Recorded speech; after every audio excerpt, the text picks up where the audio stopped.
Всем доброго утра, друзья мои, потому что уже утро, раннее утро.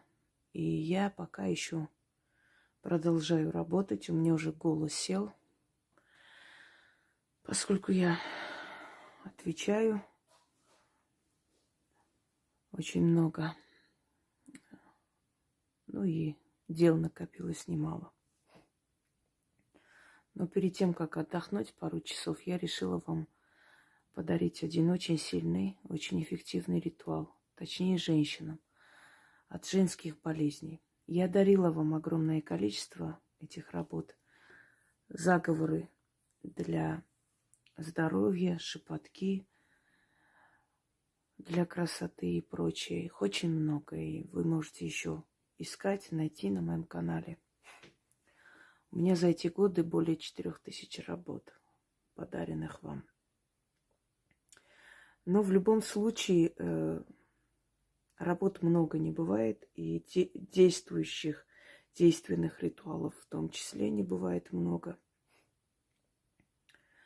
поскольку каждому человеку подходит свой ритуал, как и лекарство. Кстати, мне отправили определенные рукописи, их показывать нельзя открыто, но я в тот день вам немного так намекнула. И это уникальные работы на самом деле. И благодарю тех людей, которые мне их отправляют. Если не могут отправить книгу, отправляют копию этой книги, отправляют, то есть скрин по WhatsApp, по-разному. Но в любом случае мне главное содержание. Такие редкие книги, старинные книги, они больше ценность представляют для коллекционеров, для продавцов антиквариата и так далее. Мне главное не ценность старинной книги, мне главное содержание. Это и есть ценность книги. Поэтому очень много знаний, очень много информации дают эти книги. Хочу сказать им спасибо, это все используется потом в моей работе. Поэтому мои работы эффективны. Так вот, женская красота. Женская красота восхваляется веками, тысячелетиями. Считается, что это главное достоинство женщины. Не соглашусь, потому что ум без красоты тоже ни к чему. Но в любом случае женская красота – это, грубо говоря, ценнейший товар издревле. Но еще и это говорит о благородстве рода. Потому что я вам уже говорила, что красоту женщине дарят, вообще человеку, дарят за какие-то заслуги его рода. Породистость. Слышали? Родословные, благородные черты, то есть благой род. Но красота и здоровье женщины, они идут рука об руку. Если женщина нездорова, ее красота увядает. У нее кожа меняется, становится пергаментно-желтой, лицо меняется, очертания меняются. Очень многое. Душевные болезни, внутреннее несогласие с самим собой, с миром, болезнь физическая. Все это отражается на человеке. Хочу вам подарить от женской болезни еще один эффективный и очень сильный ритуал. Этот ритуал корнями уходит в закавказскую магию. Это больше секрет кавказских аза, то есть колдунов Кавказа, Закавказья.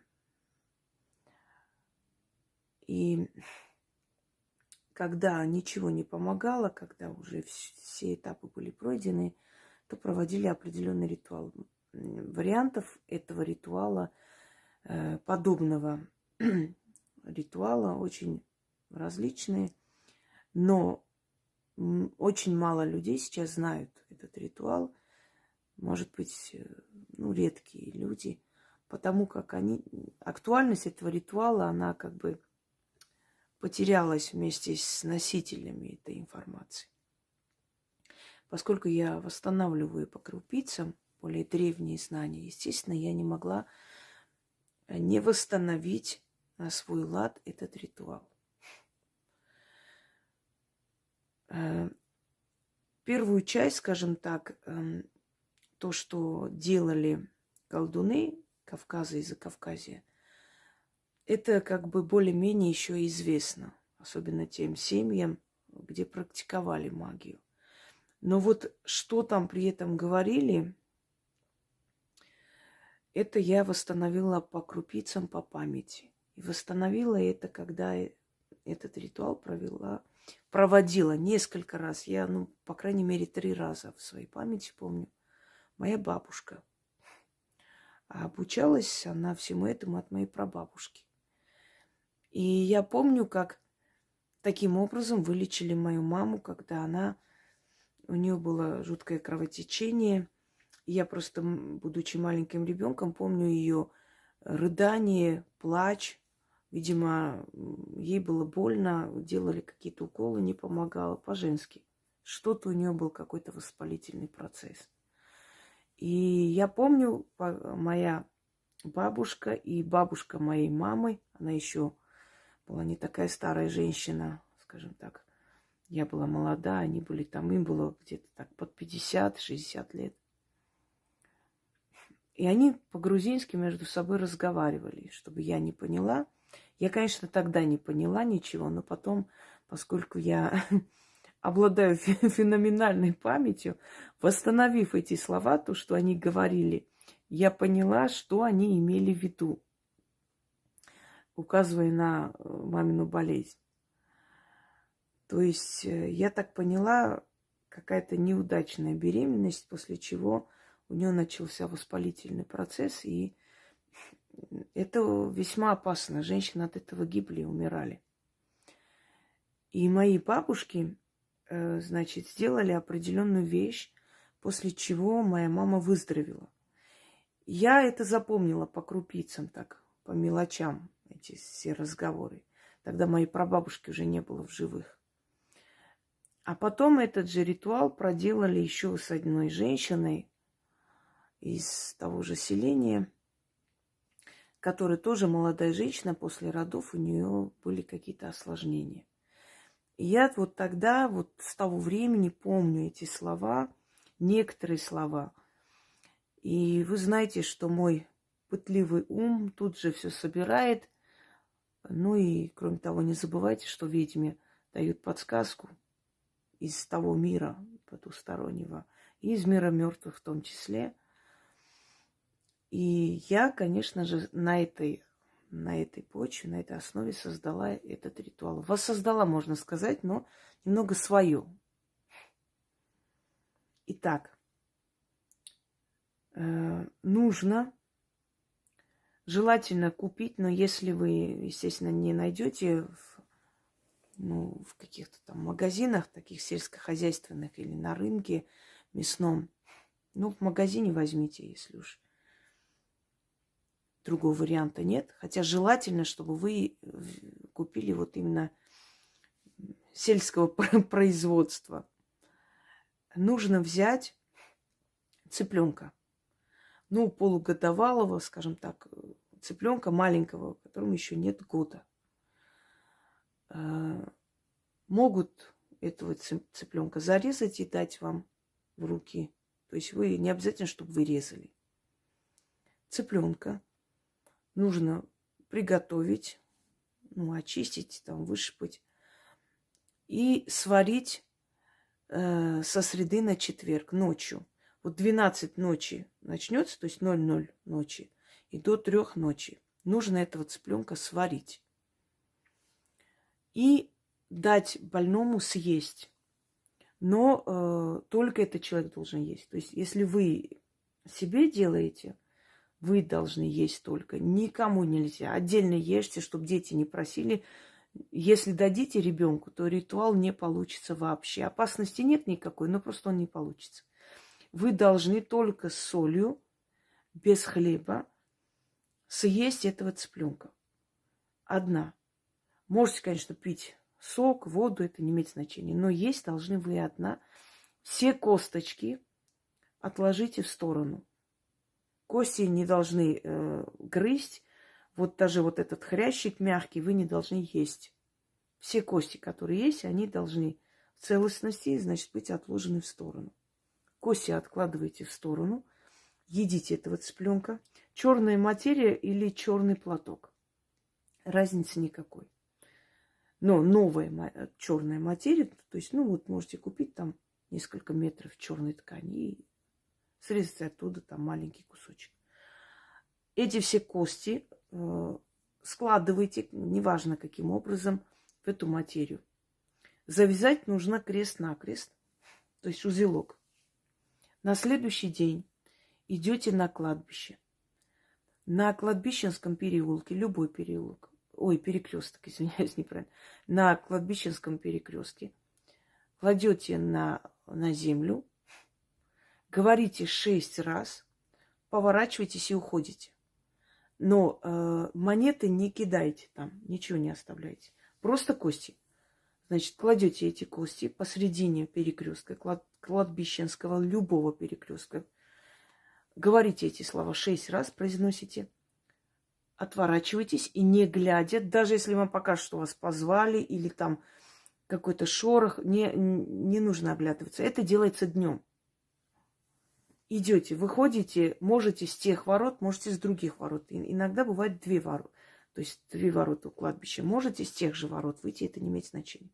Выходите, выходя, говорите: зашла больная, выхожу здоровая. Да будет так. Как только вышли, чуть-чуть отходите, ну, там метров на 5-6 от ворот. И кидайте 6 монет, но не в кладбище, чтобы попало, а именно возле ворот. И говорите: откупаюсь. И уходите. Ваша женская болезнь уйдет. Если ваша болезнь уйдет, то есть не без следа, то есть останется еще остаточное явление, проделайте это в течение месяца еще 2 раза, то есть 3 раза. Но обычно после 1-го раза уходит. Точно так же уносите, но постарайтесь не идти на тот, значит, перекресток кладбища, где уже вы оставляли те кости. Хотелось бы желательно вообще на другое кладбище, было бы вообще замечательно. Но можно и на то кладбище, только не подходить туда, где вы оставляли. Но обычно после 1-го раза уходит. А слова я вам сейчас продиктую. Я без алтаря, без ничего, поскольку очень устала, если честно. Из последних сил это снимаю, чтобы просто на следующий день вы это все себе записали и провели. Теперь слушайте внимательно. Если вашей дочери нет 20 лет, можете провести за нее. Она ест, вы относите, начитываете вместе с ней. С ней идете, она кладет на землю, говорит и возвращается. Но желательно, чтобы она сама провела. То есть здесь вот после 20 лет можно провести самой.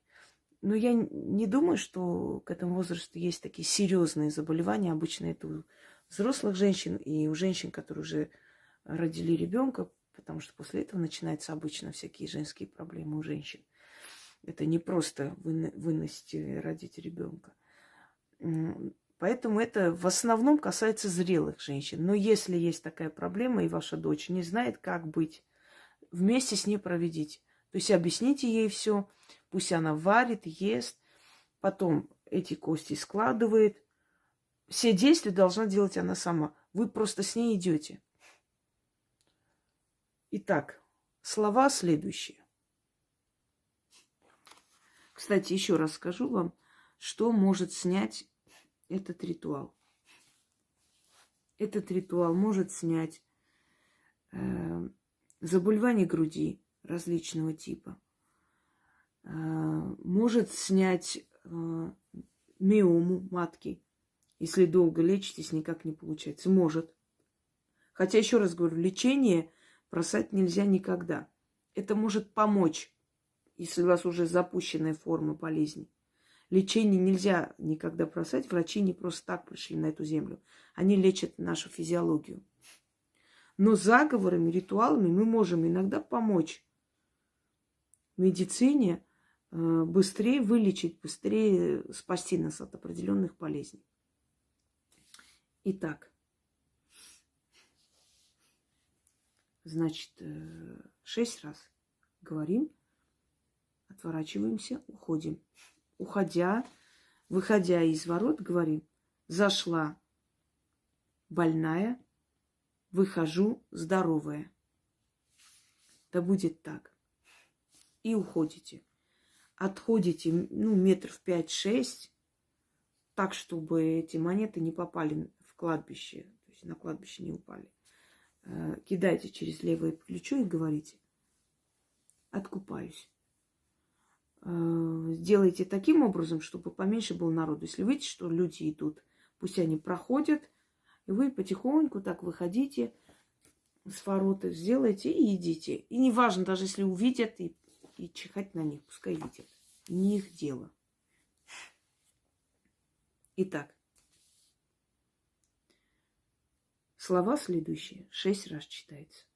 Будете читать, у вас может быть дрожь, ощущение такое, как будто у вас вот эту болезнь отрывают, словно вот снизу, вот с земли кто-то тянет вот это все от вас, прям вытягивает.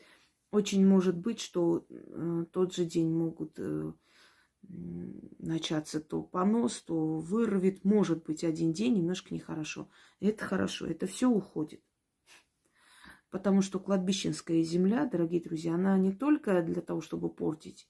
Чаще всего колдуны использовали землю кладбища и вообще пространство кладбища как мертвое царство, чтобы убить там порчу, убить там болезнь, понимаете? Вот как эта земля может убить человека, так эта земля может убить и болезнь человека. Вот о чем речь.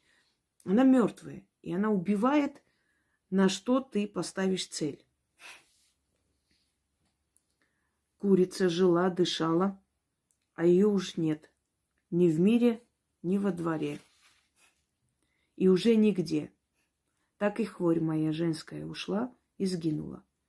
Как эта курица не встанет с земли, червячка не достанет, зерна не поклюет, так и моя болезнь с меня навсегда уйдет, и дороги ко мне забудет. Так и будет, заклято. Еще раз. Курица жила, дышала, а ее уж нет. Ни в мире, ни во дворе, и уже нигде. Так и хворь моя женская ушла и сгинула. Как эта курица не встанет, с земли червячка не достанет, зерна не поклюет, так и моя болезнь с меня навсегда уйдет, и дороги ко мне забудет. Так и будет, заклято. Курица жила, дышала, а ее уже нет. Ни в мире, ни во дворе, и уже нигде. Так и хворь моя женская ушла и сгинула. Как эта курица не встанет с земли, червячка не достанет, зерна не поклюет, так и моя болезнь с меня навсегда уйдет, и дороги ко мне забудет. Так и будет, заклято. Вы читаете 6 раз, а остальное я вам объяснила. Берите еще один дар, проводите и будьте здравы. Всем удачи!